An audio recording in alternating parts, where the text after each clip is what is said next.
So guys, mag-escape ako.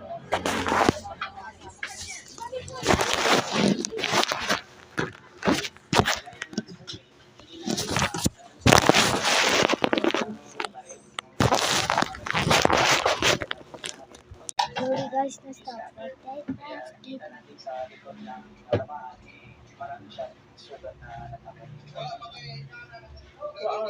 Pag-alis ako sa spot mga so, sucks lang since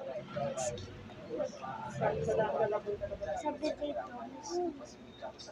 Kasi walang kutsara sa tita mo. Tingin isang kutsara ka dyan.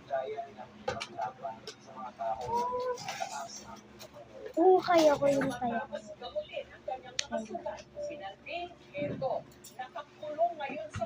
Oh my God, my goodness!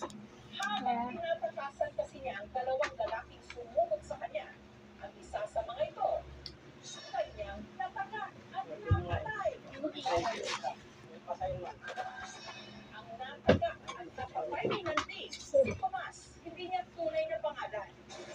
Habang ang nakatakas na kasama nito, anak din daw niya. Oh my God.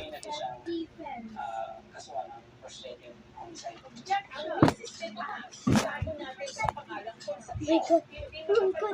my God. Oh my God. Oh my God. Naiyon ako dito. Ayan. Ayon sa inisyal na investigasyon ng mga pulis, ang motibo ni Tomas sa pag-atake kay Nandi, pag-ihiganti. Napatay raw kasi ng Nandi, ang isa pang anak ni Tomas.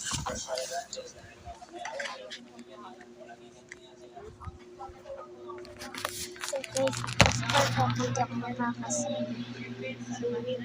Ang pagtaga niya kay Tomas, pagdepensa niya sa kanyang sarili. Oy! Kung nabasag cellphone ni Daddy Daddy, may nabasag na ate sa cellphone mo.